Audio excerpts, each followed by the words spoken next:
Saya cerita dulu sedikit ya ilmunya ya. Apa isi dari madu? Kalau tempe kan isi tadi probiotik kan, biotik. Dia bakteri baik gitu kan. Nah, bakteri baik itu makanannya namanya prebiotik. Jadi bakteri baik makannya prebiotik. Jadi probiotik itu makanannya prebiotik. Jelas ya? Tempe ini kan probiotik. Ya. Ketika teman-teman katakanlah kasih dia madu sebagai prebiotiknya, maka bakteri dalam tempe tadi akan berkembang biak. Kalau dia berkembang biak ketika masuk ke pencernaan kita, maka dia akan perbaiki isi ususnya. Ya, seperti itu ya gampangannya. Atau juga mungkin teman-teman bisa pakai ini. Sumber prebiotik yang paling baik. Jadi saya saya pengen pesan kepada Anda, mari jadi pemuda atau akhwat atau ikhwan rimpang, rempah dan kurma.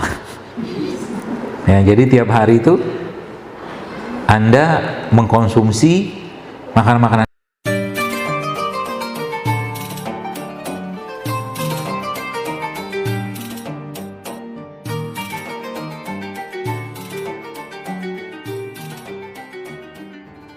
Sehat gitu loh. Ya, sekarang jadi tempe nih setahu saya jenis bakterinya bukan bakteri yang kuat tahan panas, nanti coba tanya ahlinya.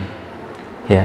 Jadi kalau kita makan tempe goreng itu sebenarnya sudah banyak yang berkurang. Makan mungkin feeling saya sudah habis tuh bakteri mati.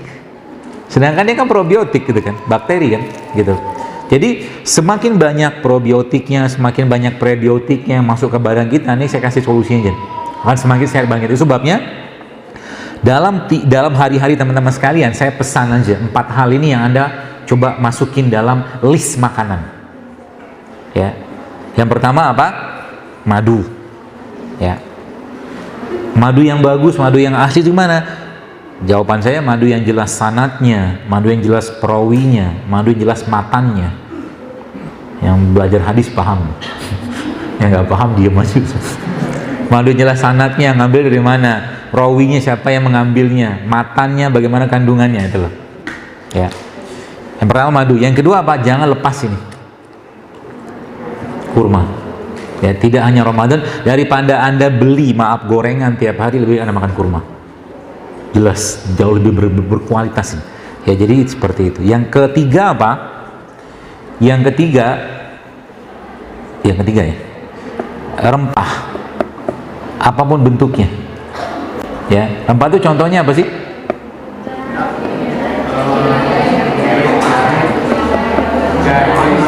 Jahe itu bukan rempah, ya jahe tapi dia kategorinya rimpang kalau jahe. Rempah itu contohnya kayu manis, cengkeh, gitulah, pala, ya. Itu contohnya. Jangan tinggalkan itu. Jadi jadilah pemuda rempah dan pemuda rimpang, gitulah. Tiap hari ya. Itu yang. Jadi misalkan teman-teman mau bikin minum teh, misalkan teh itu sehat nggak? Kalau tehnya, jujur kalau tehnya saset sebenarnya nggak sehat. Ya, tapi kalau tetap Anda pengen minum teh sasetan, coba dimasukin rempah di situ. Ya, pemanisnya pakai apa? Jangan pakai gula, pakai madu. Kalau ada madu, kalau nggak sekarang banyak tuh, ada gula aren, ada gula singkong, ya, ada gula kelapa, kan banyak tuh. Dan lebih baik kadang-kadang nggak usah pakai gula sekalian. Tehnya tawar, karena kan kita butuh gulanya, bukan butuh gula pasir, tapi kita butuh karbohidratnya. Seperti itu ya. Jadi contoh misalkan bikin teh nih, teh saset Anda belilah gitu kan, nah, cemplungin ke situ misalkan nih bukan ketumbar, kapulaga misalkan. Itu efeknya ke badan akan beda sekali teman-teman sekalian, beda nasib kalau saya. Ya. Kemudian tadi rempah ya, rempah. Contoh tadi kan ada ketumbar, ada kayu manis, ada apa segala. Itulah bahan bakunya tubuh kita. Mineral itu penting sekali. Yang keempat, rimpang. Rimpang tuh contohnya apa? Tadi, rimpang itu tanaman yang batangnya ada di dalam tanah. Itu rimpang. Seperti apa contohnya? Jahe, apa lagi? Kunyit, lengkuas, nah gitulah. Ya. Temulawak ya juga sama tuh, seperti kurang lebih kayak begitu. Ya. Dan ada 2 lagi sebenarnya, 3 lagi maaf, tambahannya. Yang pertama probiotik. Probiotik itu apa? Makanan fermentasi, contohnya tempe. Nah, saya sih berharap nanti teman-teman Anda kan mahasiswa nih, masih banyak ide-ide kreatifnya. Tempe itu sebenarnya bisa dibikin bukan hanya dari kedelai aja, dari biji rambutan juga bisa. Betul, biji rambutan tuh sebenarnya kalau mau dimakan bisa dimakan. Banyak biji-biji yang kita bisa makan, biji rambutan, kemudian biji salak sih belum tahu kalau salaknya. Kedondong juga nggak tahu. Biji rambutan, biji anggur, biji semangka, biji durian. Biji durian itu sangat tinggi asam aminonya. Jadi kalau teman-teman bikin tempe dari non kedelai itu bagus sebenarnya, banyak pilihan biji-bijiannya. Dan belum banyak yang buat. Bikin tempe ini kan gampang sebenarnya kan. Modal ragi doang. Modal ragi taruh di satu tempat selesai gitu loh. Jadi dia. Ya. Jadi bikin sebenarnya itu probiotik ya. Jadi makanan itu sebabnya mungkin adik-adik mungkin pernah baca bahwa salah satu makanan paling sehat di dunia namanya apa? Rendang. Rendang sehat nggak sih? Enak iya, sehat mah tidak. Ya. Jadi kalau salah satu makanan sehat di dunia yang diakuin adalah kimchi. Kimchi itu makanan Korea itu loh. Jadi orang Korea itu makanannya apapun dia akan makan kimchi dulu. Lihat sajian kalau teman-teman yang makan di restoran Korea selalu ada kimchinya. Dan itu luar biasa pentingnya buat pencernaan kita sebenarnya. Ya. Kimchi. Jadi tadi probiotik ya. Ini salah satu probiotiknya. Contoh yang lain probiotik apa? Banyak miso. Miso tuh probiotik tuh. Ya. Itu masukin ke badan tiap hari itu. Dan yang ketiganya yang keberapa? 1, 2, 3, 4, 5. Tadi kan udah 4. Yang kelima berarti yang keenam. Yang keenamnya prebiotik atau juga tambahkan situ asam amino. Contoh kayak begini nih. Ya kayak mungkin kita membahas kayak sayuran, buah-buahan, itu kan ada banyak prebiotik di situ. Jadi makanannya probiotik itu adalah prebiotik. Teman-teman masih suka makan nasi putih? Masih. Saran saya dimodif nasinya. Iya, udah modif nasinya. Supaya nasi putih itu kan kenapa banyak dilarang? Karena tinggi banget gulanya. Itu masalahnya. Kalau sudah makan nasi putih, apa yang terjadi saat Anda kuliah? Ngantuk loh. Karena tubuh susah tubuh kita tuh berat sekali memetabolisme gula pada nasi itu gitu. Caranya gimana supaya nasi tetap tinggi seratnya? Gampang. Saran pertama, ini saya saja. Kalau mau nyobain sih, nanti coba ambil cabai rawit begini, tambahkan bawang putih, tambahkan serai sedikit, ditumis pakai minyak kelapa. Ya, tumis pakai minyak kelapa atau kalau enggak pakai minyak zaitun, tumis api kecil aja. Nanti tambahkan garam sedikit, garam bukit ya, atau garam laut, garam yang sehat lah, sama tambahkan lada hitam. Ya, dioseng-oseng sebentar, itu nanti dimasukkan ke nasinya.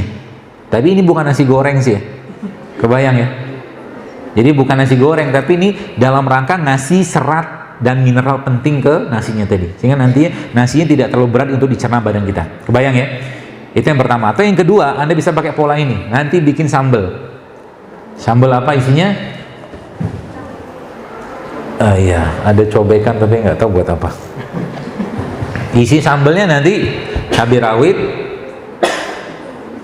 kurma sama bawang putih sama garam. Jadi karena judulnya kita sudah mulai berpisah sama gula pasir, maka teman-teman bisa ganti pemanisnya pakai kurma. Gitulah. Diulek-ulek sebentar, lalu ini tempenya Anda hancur-hancurin, masukin ke nasinya, maka nasi Anda full serat, full protein, full probiotik.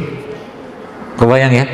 Kalau mau sedikit ada sensasi manis-manisnya, suwir-suwirin kurma di situ. Aneh tapi enaknya minta ampun. Saya udah pernah nyobain misalnya. Ya, seperti itu. Lalu, jam 2:30 ya. Terakhir, tadi kan ada prebiotik kan? Jadikan mereka-mereka ini teman harian Anda, camilannya. Ya. Teman-teman lihat. Ini kan ada apa tuh namanya? Manggis ya. Manggis ini kalau kita lihat dalamnya isinya kan ada buahnya sama bijinya. Selalu Allah begini, rata-rata umumnya buah-buahan Allah bikin kayak begitu, ada bijinya di situ. Dan bijinya ini umumnya sebagian besar kandungan gizinya sangat tinggi. Jadi kalau makan manggis, sering saya sampaikan makan sama bijinya. Bahkan kalau teman-teman mau blender manggis ini, blender sama bijinya, nggak pahit insya Allah. Lalu nyobain. Dijadikan penganan kita tiap hari. Bapak sekalian, teman-teman, mungkin apa yang saya sampaikan ini sederhana, tapi Anda kerjakan rutin setiap hari kayak begini, Anda sedang mempersiapkan peradaban yang sehat. Beneran. Karena kita sekarang ngelihat, saya agak was-was dengan begitu berlimpahnya kedai-kedai minuman di mana-mana yang isinya gula. Saya nanti ya, nauzubillah min zalik, semoga tidak, kita akan mudah mendapatkan orang-orang Indonesia yang 15 tahun, nauzubillah min zalik, 20 tahun sudah kena diabetes. Artinya kalau Anda nggak cegah mulai sekarang, wassalam kita. Apalagi generasi autoimun. Terlalu dikit-dikit obat-obat, sedikit-dikit obat. Bukan nggak boleh makan obat, boleh, tapi proporsional gitu loh. Ya, ada lagi batuk pilek, ambil cengkeh, ambil jahe, ambil kayu manis misalkan, atau ambil kapulaga, itu juga obat pilek gitu loh. Tinggal keprek, datang ke pasar, beli modal goceng juga dapat. Yang gitu ya. Simple sebenarnya, ya. Nah, tadi manggis ini, kembali sini. Maka dia isinya tadi apa? Isinya kan dari mulai kulit luarnya ini ya, bermanfaat sampai kulit dalamnya, termasuk sampai ke bagian putihnya dan bijinya. Semakin banyak perlindungan di situ yang Allah ciptakan, maka biasanya kandungannya semakin berharga. Maka di Indonesia ada satu jenis sumber asam amino yang terbaik yang Allah ciptakan di negeri ini, yang dia mengandung hampir semua jenis komponen asam amino manusia, yang Allah lindungi dengan serat, Allah lindungi dengan cangkang, Allah lindungi dengan kulitnya lagi, dan sumber asam amino tersebut namanya apa? Air kelapa.